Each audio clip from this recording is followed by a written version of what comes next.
मैं संत युवराज, राष्ट्रीय अध्यक्ष भारतीय जन जागृत पार्टी BJJP। मेरे मित्रों, आजकल देश के हालात बहुत अच्छा नहीं चल रहे हैं सांप्रदायिकता के मामले में। अभी तक तो हम मोदी जी से, योगी जी से, शाह जी से परेशान थे, पर इसी दौरान के अंतर्गत में माननीय, सम्माननीय, पूजनीय नरसिंहानंद सरस्वती जी महाराज से भी कम परेशान नहीं है हम लोग, जो देश को एक हिंदू मुस्लिम एकता में जोड़ना चाहिए। यहाँ पर ये कोई ना कोई बयानबाजी इस प्रकार की देते उल्टे सीधे। जिस वो बच्चा अंदर पानी पीने के लिए गया, उसे मारा गया, उस पर एलिगेशन लगा दिया गया कि शिवलिंग पर पेशाब कर रहा था। मुस्लिमों को यहाँ नो एंट्री है, मुसलमानों को यहाँ है जो मंदिर में पानी नहीं मिलेगा। ये कौन सा जो कि धर्म की किताब के अंतर्गत में लिखा है, कौन से शास्त्रों में लिखा हुआ है? फिर डायरेक्ट एलिगेशन लगाते हो कि ये मुस्लिम लड़के हिंदू की लड़कियों से बलात्कार करते हैं, इनकी किताब में लिखा है, ये आप बताते हो। मैं ये कहता हूँ, क्या हिंदुओं के लड़कों से ये कमियाँ नहीं हो रही हैं? मैं कहता हूँ बलात्कार किसी भी स्थिति के अंतर्गत में ठीक नहीं है। फिर भी मैं एक बात कहना चाहूँगा आप लोगों से, यदि माननीय नरसिंहादास जी महाराज, यदि आपको थोड़ा बहुत ज्ञान हो, मैं आपको ज़्यादा नहीं कह सकता हूँ, आप भी महंत हो, तो मैं भी वृंदावन के अंतर्गत में राधापुरी में संत युवराज आश्रम का महंत हूँ।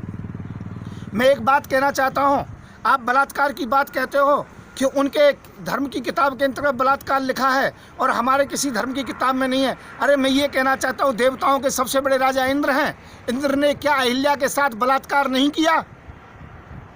आप जो कहते हो जवाब दे सकते हो आप। मैं कहता हूँ हमारे सभी देवताओं में सबसे बड़े ब्रह्मा जी हैं, क्या ब्रह्मा जी ने अपनी बेटी से बलात्कार नहीं किया, जो केवल मुसलमानों को इसके लिए ठहराया जाता है? मैं कहता हूँ देश में आग लगाने की आवश्यकता नहीं है, हिंदू और मुसलमान की राजनीति करने की आवश्यकता नहीं है, हिंदू मुसलमान को जोड़ने की बात कहो। यदि किसी के अंतर्गत में कमी है तो उसको समझाने की बात कहो, पर समाज के अंतर्गत में आग लगाने की आवश्यकता नहीं है। ये गलतियाँ ब्रह्मा से भी हुई है, ये गलती इंद्र से भी हुई है। मैं ये कहता हूँ आज कोई भी बलात्कार का अपराधी हो, हिंदू मुस्लिम सिख ईसाई, मैं कहता हूँ उसके विशेष पार्ट्स को, विशेष अंग को काट देना चाहिए, उसका सबसे बड़ा दंड यही होना चाहिए। और रहा पानी पिलाने की बात, तो मंदिर, मस्जिद, गुरुद्वारा कोई भी हो, कहीं पर भी कोई पानी पीने के लिए जा सकता है, इसके अंतर्गत में कोई शंका नहीं है। क्या हम मस्जिदों में नहीं जाते हैं, वहाँ हमें रोका जाता है? क्या गुरुद्वारों में हम लंगर नहीं चखते हैं, वहाँ हमें रोका जाता है? जो मंदिरों के आप ठेकेदार बनते हो, ध्यान रखना, यदि कोई भी मंदिर पर इस प्रकार का बोर्ड लगाएगा कि यहाँ हिंदू के अलावा किसी को आना नहीं, तो वो बोर्ड भी उखाड़ दिए जाएंगे और वहाँ महंतों को मार मार के, पीट के भगा दूंगा। मैं संत युवराज इस बात की घोषणा कर रहा हूँ। मैं पुनः कहूँगा, अपनी जुबान पर लगाम लीजिए और पूरे देशवासियों से क्षमा मांगिए। मैं ये कहना चाहता हूँ, ये भारत हिंदू मुस्लिम सिख ईसाई सभी का है। आप तो एक जगह बयान कमरे में दे करके बैठ जाते हो, पर जहाँ पर ज़्यादा मुस्लिम हैं और वहाँ हिंदू कम हैं, उन हिंदुओं से पूछिए। जहाँ पर मुसलमान कम हैं, हिंदू ज़्यादा हैं, उन जो कि मुसलमानों से पूछिए। आप कह करके बैठ जाते हो, पर उन लोगों के साथ क्या होता है, उनकी बहन बेटियों के साथ क्या होता है, यह आप नहीं जानते हो। और मैं ये कहना चाहता हूँ, सरकार एक तरफा न्याय कर रही है। अभी काले खां के अंतर्गत घटना हुई, लड़की वालों को ही जेल में डाला, लड़की वालों को ही एलिगेशन लाया गया।